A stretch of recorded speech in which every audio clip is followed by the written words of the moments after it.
Welcome to the How to Be Awesome at Your Job podcast, the show where brilliant professionals share how to sharpen the universal skills required to flourish at work. Enjoy more career fun, wins, meaning, and money with your host, Pete Makaitis.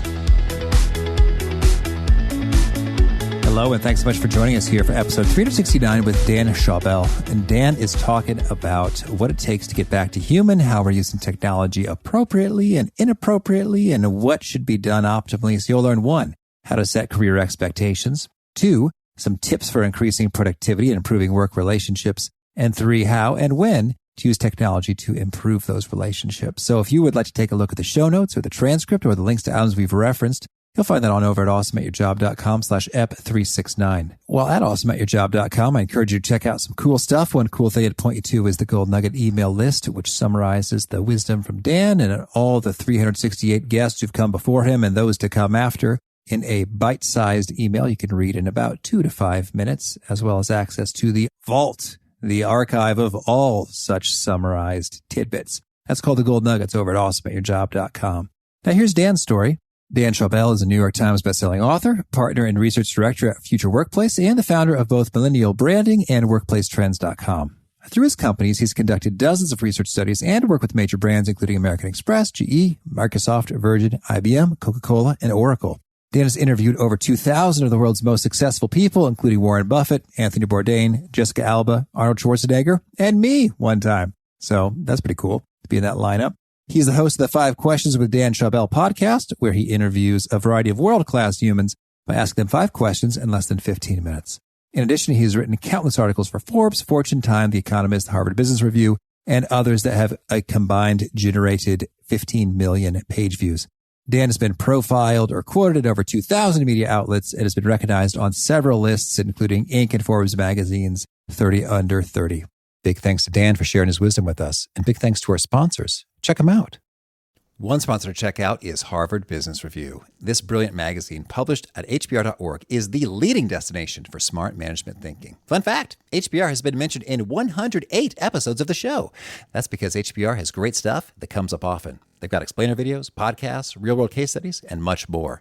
I think of HBR each night that I put on my special orange glasses. Their article, Will Blue Light Glasses Improve Your Sleep?, revealed that those who wore them reported better sleep and a 7% improvement in work performance as compared to those who wore the sham glasses.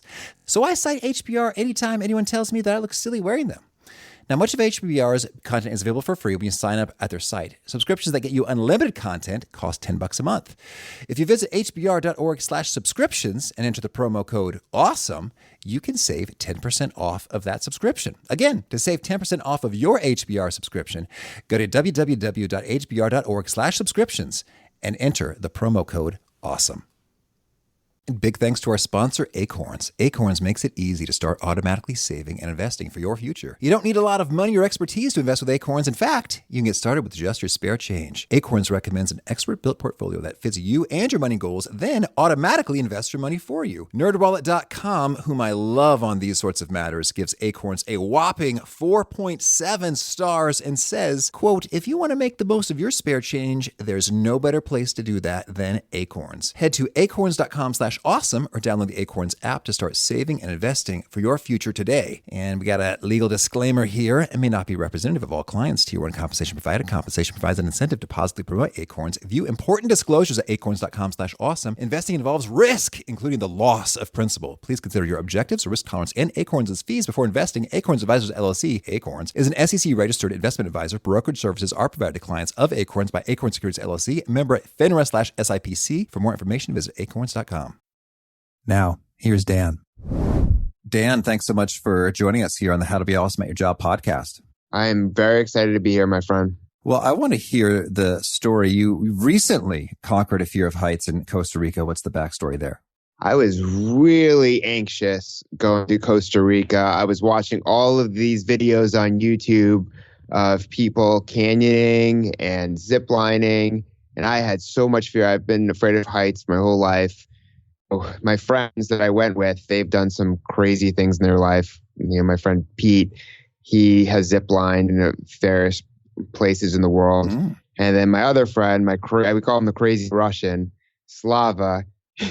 He's bungee jumped. He's jumped out of a helicopter. He's done some crazy stuff. And so just going with them and knowing that I would be really pushed out of my comfort zone gave me a lot of anxiety. And I have a lot of anxiety as is. So it just, it up a notch. And so I finally just gained the courage. I'm like, let's do this. When am I going to go to Costa Rica again? So we land the next morning. We go canyoning first. And it was really intense because when you go in this canyon, you have to rappel down these massive waterfalls. The first waterfall is like 8 feet, but the second one is almost directly after that, and that's 150 feet. Yeah. And I've never done this before. And what I did was I went first because I knew the more I would wait, the higher my anxiety would be, more stressed I would be. So I would always go first. And that's how I got around that fear is, hey, I'm just going to get this over with. And in many ways, that's how I've handled a lot of situations in life. I've just replicated it in terms of to beat fear. And so a few days later, we went ziplining, and that was the biggest and tallest zip lines in all of Costa Rica. I think one of the zip lines was a mile long. And they would tell us that if you get stuck in the zip line because you're not going fast enough, then you have to crawl yourself back. Maybe it happens a few times a year. But to me, that builds up so much fear because what if I'm the person? What if I'm stuck and like I'm looking down and, you see, the rainforest and the jungle and you're like, oh my God, like let me live through this. And so what really helped with the anxiety was going before my friends, but because there was a 75-year-old woman and 5 little kids who were ziplining with us. So I'm like, oh, if they can do it, I can do it. Oh, yeah, that's encouraging when the elderly pull it off. Great year. And so you did it. And how do you feel? I feel good, but I'm also not ready to sign up for it again either. Mm-hmm. Well, it also sounds like you got your hands kind of full. You've got multiple roles going on, founder of Millennial Branding and WorkplaceTrends.com and partner and research director at Future Workplace. So could you orient us a little bit? What is your job, your thing? What do you do? Over the past month, I've really come to the conclusion that I'm just a curious person who asks a lot of questions. Right? Let's start there. Because since 2012, I've conducted over 40 research studies, including this new one for Back to Human, new book with Virgin Pulse. So I've raised hundreds of thousands of dollars, surveyed over 90,000 people in over 20 countries. And I do all the questionnaires. So I've had the think of many, many, many, many questions through that. And then I've also interviewed over 2,000 people one-on-one. These are anywhere from professors to authors, to astronauts to, Warren Buffett, Donald Trump, a wide variety of people. And each of those interviews is 5 questions. It's really about learning as much as I can from people and through data and create and those stories through the media, through books, and through everything else I do. So that's the core of what I do is ask questions. And I'm also, you could say, an entrepreneur. I'm a partner research director of Future Workplace. So I do all the research through them, but we also put on 4 events every year, 2 on the East Coast of America, 2 on the West Coast. And these events are for heads of HR at companies that we serve. And we also have an AI course, and we do workshops as well. And aside from that, I'm the founder of Millennial Branding. So that's where I do a lot of speaking and books and spokesperson deals. We're working with companies to get their message across to people my age. I've done a lot of the media. I've written over 2,000 articles. So I'm somebody who has worked since I was 13. My first business was sophomore year of college. I had 8 internships between high school and when I graduated college. I worked for 3.5 years at a company called EMC Corporation, which is now EMC Dell. Dell purchased them. And I created the first ever social media position there. And that's because outside of work, I was really early into blogging. I started my own everything around personal branding. Fast Company profiled me, and through that, EMC hired me internally for the social media mission. So if you go to twitter.com/EMC and facebook.com and all those, I did all the original social media accounts back in 2007. So I was really early on in all of this. I've watched the whole thing play out. And then over time, I've continued to write. My really true love is I like to focus on organizational behavior, how robots and humans collide in the workplace, I am very interested in work culture and the labor market at a high level, right? So I like to see from a macro level what's in the economy, what's happening in the world. Are more people being hired? Are people losing jobs because of technology? What's retention rates look like? Who's hiring what? I love all that, right? Because from a high level, I know where the market is, so I can give better advice from an individual level of invest their time, what they should major in, what skills they need to develop. But also from a corporate standpoint, I understand what skills people have and what they're looking for in their employers. For instance, people my age, 34 or younger, they're looking for flexibility in the workplace. So through the research, through conversations I have, I'm able to make those recommendations. So the goal really, my mission is to help my generation through their whole career path from student to CEO. The first book, Me 2.0, helped them get from college to first job. The second book, Promote Yourself, was first job to management. And then Back to Human is a leadership book for the generation because over 40% of people my age have a management title and above, and about 5% have a director title and above. So to me, this is the best time to help engage the next generation of leaders. For me, myself, I consider myself a leader in the space. I've been supporting this generation since, the early days, the early 20s. Well, cool. All right. Well, that's plenty. And so what's your book, Back to Human, all about here? The thesis is that technology has created the illusion of connection, when in reality, by overusing or misusing it, we are isolating ourselves. We're more lonely, less engaged, and less committed to our teams and organizations. Mm-hmm.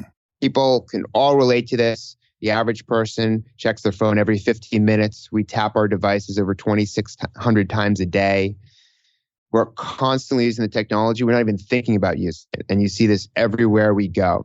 Now, even though the book hits technology really bad, it does it to make bigger points about how we're using it and when we're using it. For instance, you could use technology in order to discover people who might live in your neighborhood or your city so you can connect with them. But when you connect with them, try and do it in a meaningful way on the phone or in person so you get to really know someone and form a stronger bond. And this happens in the workplace too. If we're constantly using and abusing technology and thinking it's going to solve all of our problems, it's really not going to actually isolate us and bring us further apart. You cannot solve an argument between two employees by texting. That's just not going to cut it. And it creates misunderstanding. So one face-to-face interaction is more successful than 34 emails back and forth. So instead of emailing someone constantly hoping they understand you and know what to do next, all you have to do is, walk 4 feet and actually talk to that person.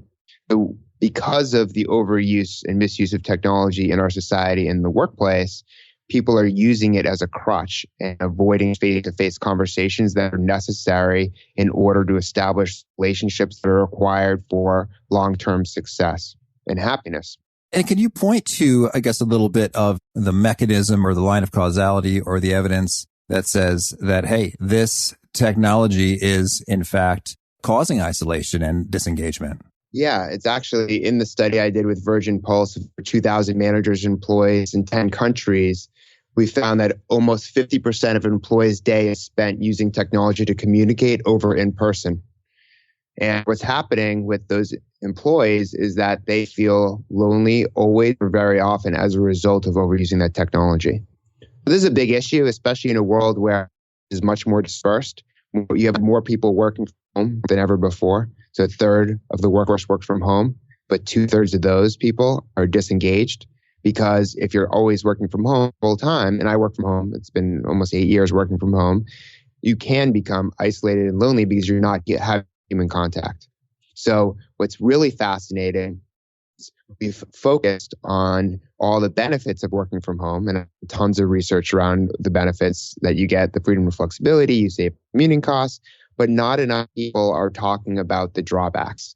And the big drawback is that you feel isolated, lonely, and potentially disengaged. So we need to have bigger conversations around the full picture of this because sometimes people lie to themselves. They're not, consciously thinking about how working from home isolates them and impacts their health and well-being, which, impact productivity. It's like everyone talks about the glory of loving what you do and being passionate about what you do for work. But if you're really passionate about what you do, it can become an addiction and actually isolate you from others because all you're doing is work. So there's the good and bad for everything. And part of what I want to do with this book is to reveal and make people more conscious of how and where they're using technology and to try and make better decisions about that.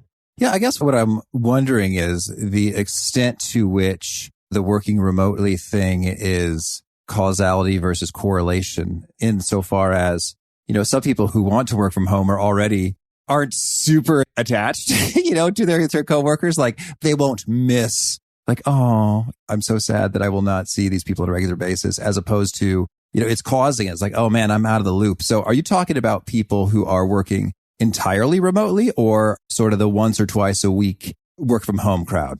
I'm talking about entirely working remote. Gotcha. If you work remote, you're much less likely to want to long-term create your company because you don't have emotional attachment to the people you work with. You're never there. You're out of sight. You're out of mind, which actually limits your career prospects. It's like Jack Welch used to always say when he was the CEO of GE, FaceTime matters. If you're out of sight or you're out of mind, you're less likely to get a promotion. Mm-hmm.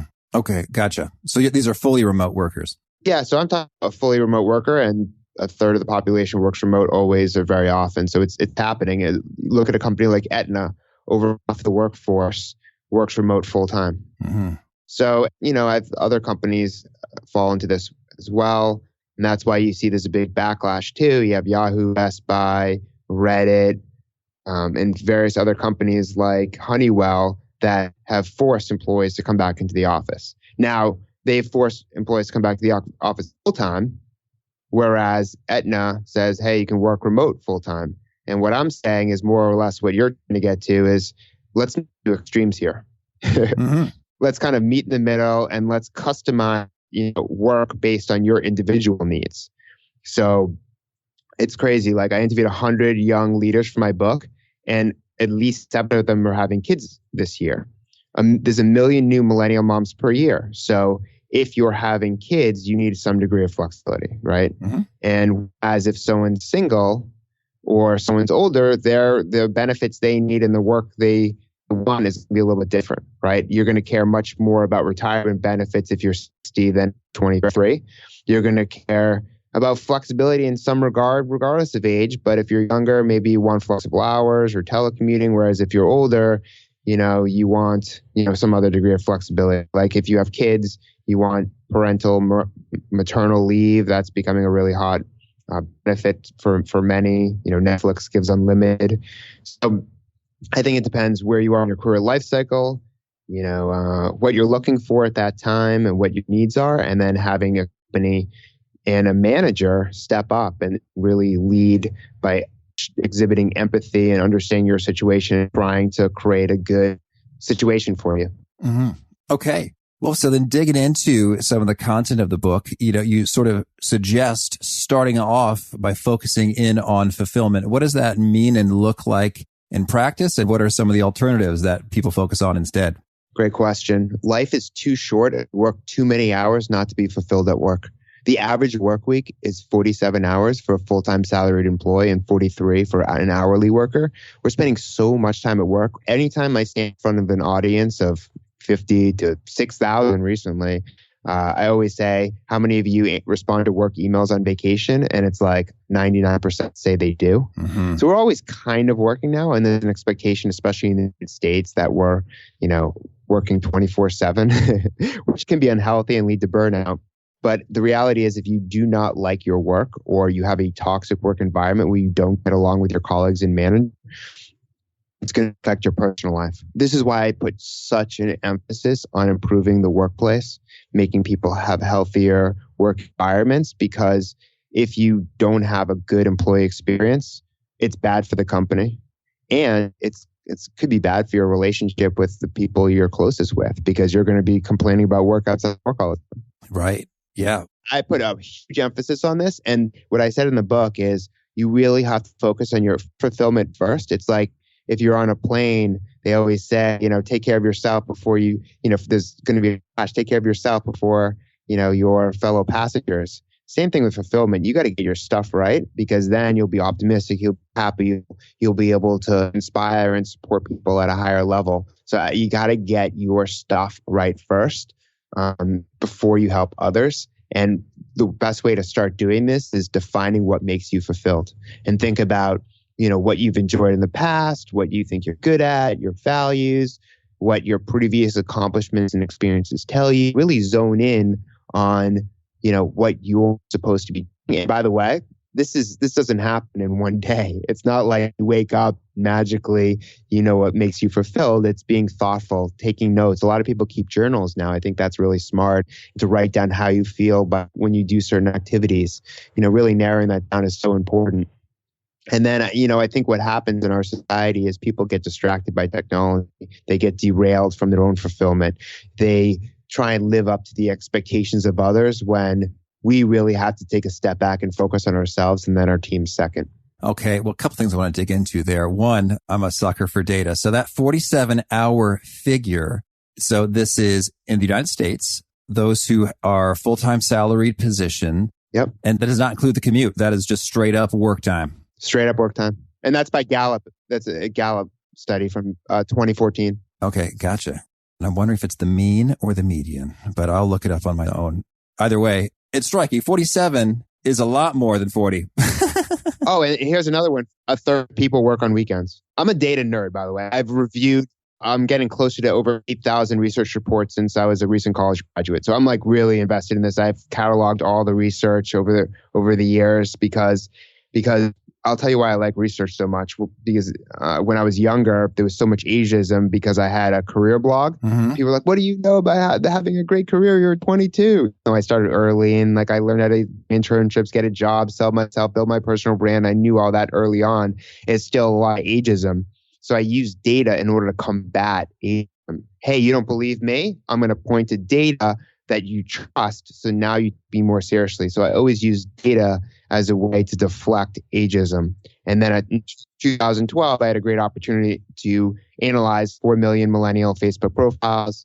That campaign went well. And then I've just been addicted to data ever since, because it's almost like you're an archaeologist and you're digging up the next dinosaur bone. For me, I want to find something new, discover it, and bring it into the world and distribute it to others so it benefits them from a corporate standpoint, from an individual standpoint. I think data is extremely valuable in today's society when everyone's thinking about the ROI of everything, and also just to really identify what's really happening in the pulse of the workplace. Oh, yeah, I'm right with you there. I don't remember who said it, but I think it was when I was learning to become a consultant at Bain, and they said, the only thing you can really rely on to be heard and credible and persuasive when you look so young and don't know diddly yet about the industry is a fact. It's like, yep, sure enough, if that's a fact is a fact. And they go, okay, well, that's something that we're going to work with a little bit. And as opposed to, your opinion on your pontificating on how things should be when you're not yet trusted for your pontifications. So I'm right with you there on the data. And so tell me, when it comes to focusing on fulfillment, could you maybe set a little bit of expectation on the grand scheme of fulfillment? I think it's fair to say that no job will fulfill your every, wish, want, desire, and need for that to bring about fulfillment and happiness in your life. At the same time, I think there's plenty of room to keep the bar higher than, it's a job, and they pay me. So what do you think is sort of acceptable and to expect from a career versus asking for too much or too little? What I would say is it's trial and error. And what's really interesting that I've been thinking about over the past year is no one has this all figured out. We're all tweaking our careers. We're pivoting. We're learning more about ourselves as we experience new jobs and new projects. For me, it took me a while to figure out what my mission was. I started young, of course, that helped, but I didn't really put all the pieces together in my head until maybe 3 years ago when I came up with my mission statement that I put on my website. I now say I love research more than anything else. And so that's why I'm like the chief question officer in a way, because that's a really key part of research in many ways. So I think you identify what makes you fulfilled based on self-reflection, based on feedback from others, and just being around people who give candid feedback, not ones who are yes men or yes women, people who are going to be real honest with you. And so when I interact with pretty successful people in my network, a lot of them don't get the best advice and get the best feedback because they're getting complimented all the time because they have, leverage in their careers. I stand out because I'm willing to give them criticism in the most genuine way possible. And because of my track record, they take it seriously. And then, they'll take some of that advice to heart and it. I think you just need the right people around you who are going to be honest. And if they see you doing something wrong or they see you're unhappy, to just have them be honest and be like, oh, I see that you're unhappy. This is not exactly what you should be doing or how you're doing it. Sometimes you might be in the right position, but doing the work in the wrong way, which will turn you off from doing the work and make you feel unfulfilled. A lot of people give up quick, especially in today's society. Everyone wants instant gratification.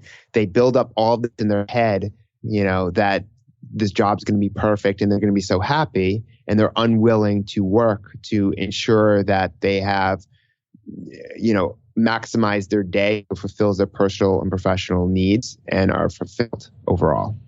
So I think that you can't just rely on the company to be fulfilled. You need to be responsible for doing that and working within your company to make that happen. And that could mean doing projects outside of what you're hired to do. It could mean that you change the nature of your work and, working in a lounge versus a cubicle, because maybe that gives you more inspiration. It could be you changing how you get work done or who you work with. So maybe your group is not the right team for you at work as a leader. Maybe you need to manage a different team. And things change too. What if your employee quits? Then you got to hire someone else. Or what if you get laid off? Then you're looking for another job. Then you got to maybe reinvent yourself because people aren't hiring those with your skill set that was valuable 3 years ago, but it's not now. So it's constant work in progress. I think people should do their best. I think people should reflect often and surround themselves with people who will be candid with them. Mm-hmm. Okay. Lovely. Thank you. Well, so I want to talk a little bit about some of your perspectives on how you're doing the work. Let's talk about the work-life balance. You say it's a myth and we should look at work-life integration instead. What's the full story here? Yeah, just based on how work is being done these days, it's happening in the office, it's happening remote, it's happening at co-working spaces, at coffee shops, it's all over the place. It's very decentralized. And so it's hard to know when to cut off work and when to do personal things. Is becoming ever more blurred. And our personal and professional lives are very blurred because of technology. Again, what I was saying before, it's like you're kind of always working, even if you're not at a physical office. And because of that, we need a new solution because this is no longer effective like it was for our parents and our grandparents. So what we need to think of is work-life integration. Jeff Bezos calls this work-life harmony. The former CEO of Campbell Soup, when I interviewed her, she called this work-life integration as well, and so has several other people in my network and I've talked to, because it's all about taking the responsibility and accountability to say, okay, these are the 5 personal and professional things I need to do this day, and then carve out your schedule so you're able to do those 2, 3, 4, 5 things, right? So it's on you figure out how to integrate the things that you need to do and fulfill you personally and professionally, not anyone else, because only you know this. And I think that's really important. Like for me, I'll be doing this podcast and then in 2 hours, I'm going to an event and there I'm meeting friends there. So even though, I'm going there for professional reasons, it's also to be with my friends, almost like as an excuse to see them. And so I'm constantly trying to figure out how to parlay my personal and professional life together. Like I'm going to LA, and when I'm there, I'm going to be doing some media for the book. But at the same time, I've already contacted some of my close friends who live there or arranging dinners and lunches and get-togethers. So it's constantly, figuring out how to make it work on a regular basis and blocking off time so that you're fulfilled in both areas. Mm-hmm. Any pro tips on any sort of powerful requests to make of bosses or boundaries to set that for many people can make a world of difference? This needs to almost happen when you're being interviewed, just asking questions about from the employer standpoint, what are they looking for in work-life balance, and then from the individual standpoint, just talking about the type of environment you work best in, if you really work well remote, and then the hiring manager's like, well, we don't let anyone work remote even for an hour here. It's probably not the company you want to work for. So it's really having the conversations before you even start work, so that once you know what you're able to do and you accept that job, the expectations will hopefully be met, rather than hoping it all works out when you already have the job. Try and do it as early as possible in the hiring conversation. And if you already have a job and you're like, okay, I got to have this conversation, it's really about blocking off time with your manager and just seeing what the possibilities are and what the comfort level is. Because at Aetna, for instance, they let employees work remote full time, but they have to be at the office for the first 6 months to prove themselves. Gotcha. You got to earn the right to work remote full time by showing that you can take the responsibility and do the work and deliver results. Mm-hmm. Okay, gotcha. Well, I also want to get some of your takes on productivity, shared learning, optimal collaboration. Could you give us some of your favorite tips and do's and don'ts in this world? Oh boy, this is a big one. The shared learning chapter is becoming very popular because I think there's so much learning that needs to happen now. You look at the way skills are now, the average relevancy of a skill is only 5 years. So in order to keep up with the fast-paced business world we live in, we have to rely and support each other by sharing what we know openly. Being a hog of information is going to lead to a shorter-term career that's not going to be as fulfilling. If you're more open to share and you're more open to accept the knowledge that other people have and train them, but also ask for help, you're more likely to succeed because everything's in real time right now, and information's moving fast. Things are changing. Companies are being acquired, merged. There's layoffs. There's new skills that are entering the arena, like artificial intelligence skills. And if you're able to work as a team collectively and lead a team where people are just helping each other, that team is going to hold strong. They'll have stronger relationships, which will lead to higher performance. The other thing I'll say is, for optimizing your productivity, again, like technology can be good or bad, but when it comes to optimization, you can do a lot of things that save time, like use conference room booking systems, or even your own calendar to block off time on people's schedules so that you have time to meet people, be prepared for meetings so that you can facilitate or catch up with your colleagues. I think that's really important. Like I was saying before, with work-life integration, use your calendar to block off time for meals and for breaks. For every 45 minutes or so work, you should take a 10 to 15 minute break. That's what the research shows. I think that you need to do what's right for you, but there are certain best practices that can help you, like having a space environment that's optimized so that you avoid distractions and you can concentrate on the work at hand. But then also getting out. A lot of people have lunch at their desk, and they should be having lunch with their colleagues so they can form stronger relationships. And again, this really has to do with the pressure that employees are being put on right now, because people are working harder than ever before for no additional money. So there's this constant anxiety that people have that they have to always be working, but that leads to burnout and lower productivity. So I would avoid that. Instead, I would really think about how you can at least 1 or 2 times a week have lunch with your colleagues, just so they're seeing you, they're hearing you, you can bounce ideas off them. The best ideas I always get are when I'm talking with other people. I literally get my best ideas in conversations, right? So if you're staring at your computer all day, you're probably not going to be as creative. But if you are in new surroundings with new diverse people, it's going to inspire you. Mm-hmm. Absolutely. And I would say, training people is really important. Sharing articles among your teammates. Anytime I see, an article that would benefit my team, like, with artificial intelligence, I see it and I share it. I don't even think twice, because I know what my partners want and I just keep delivering, right? Because then they're going to be more prepared for their meetings. Every morning I've had the same habit, which I think is extremely effective and what some of your listeners could take advantage of, is I review all the latest research and trends in my space every day.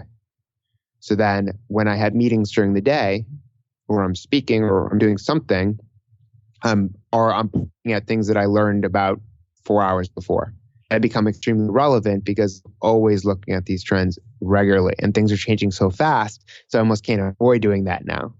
But by learning a lot, by sharing that knowledge and keeping up to the pace with things that are changing, you're able to offer more, be more relevant, and smarter in your field. Okay, cool. Well, Dan, tell me anything else you want to make sure to mention before we shift gears and hear about some of your favorite things. Yeah, I think what I'm trying to really do is make people more conscious of how they're using technology, not disregard human interactions. The biggest thing that gets in the way of person-to-person human interactions is email. We're sending way too many emails, and many times it just doesn't make sense. And so you see a lot of my friends, they have like hundreds of emails they haven't even answered, which many could have been avoided by just one phone call, to be honest. And so, we've dropped phone calls, we've dropped voicemails for texting. And so we're sending so many texts every day and getting us anywhere. Not all progress is true progress, in my opinion. And that's not to say technology can't be good. Early in my career, I used technology to forge an incredibly big, vast, great network. But it wasn't until I started to meet those individuals in person where the real relationships, prospered and became something more noteworthy. And, for this book, when I was interviewing 100 leaders, it started off as me interviewing them, then us having a Facebook group to just share updates. But then what I did was I used the Facebook group to meet them in person all across the country, and they came on book tour with me. And I think that is a good case of going back to human, where the technology was used in the right way. It's used for initial contact and used in order to get everyone on the same page with the same vision, and then using in-person conversations and phone calls to really get to know people, to go deeper with them. All right. Gotcha. Thank you. Well, now could you share with us a favorite quote, something you found inspiring? I think the best quote in the book is, when you replace emotional connections with digital ones, you lose the sensation of being present and the feeling of being alive. Other quotes that I really love that I've said over the years are, learn from yesterday, live for today, and build your own future, and invest in yourself before expecting others to invest in you. In terms of books, I'd recommend books that my friend Dream Teams by Shane Snow, Creative Curve by Alan Gannett, Super Connector by Scott Gerber and Ryan Paw. These are all people I know personally, so it's easy to recommend books because you trust them and what they've written. And I would say for the biggest challenge is, next time you're in a meeting, have you and teammates all their phone in the middle of the table for the entire session, and see what happens when you do that. See what conversations take place, see what ideas are brought to brought up, take notes, and then compare that to a meeting where, phones were accessible and people were using them. Okay, great. Thank you. And if folks want to learn more, get in touch, where would you point them? Yeah, you could go take the self-assessment that's in the book. It's called workconnectivityindex.com. It measures the strength of your team relationships. You can also listen to my podcast, 5 Questions with Dan Schawbel, where I interview all sorts of people from Condoleezza Rice to Ann Jones, Richard Branson, in 5 questions in under 10 minutes. So quick, but you learn a lot by listening. For everything else, you can buy Back to Human on Amazon or Barnes & Noble's, your local bookstore, and go to danschawbel.com to follow all my research and articles. All right, cool. Well, Dan, thanks so much for taking this time, and good luck with Back to Human and all that you're up to here. Thank you so much. I appreciate it. Well, a couple of things that Dan shared that really stuck out to me are, one, that 47-hour statistic, which is striking. If you think about the impact of 7 extra hours and where that's coming from, is it coming from your sleep? And is that kind of putting you behind?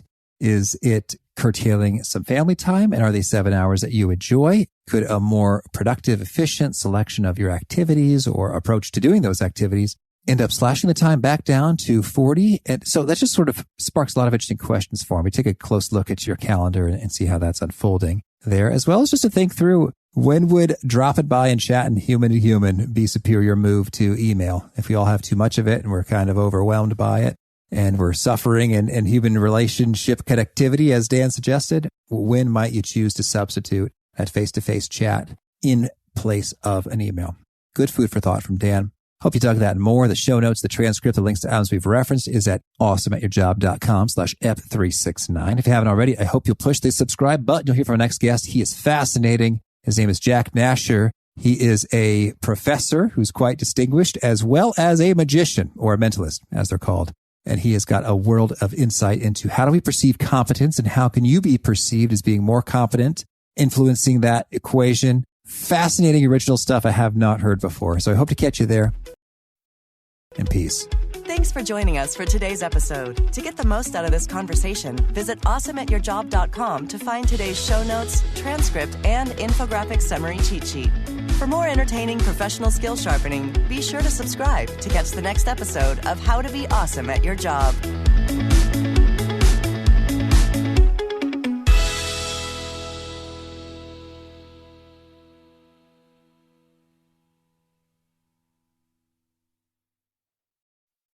One, two, three, four. Those are numbers. But you already knew that. If you want to know what number you're going to pay each month for your car, use Kelly Blue Book My Wallet on Auto Trader. They're really good at numbers. Auto Trader.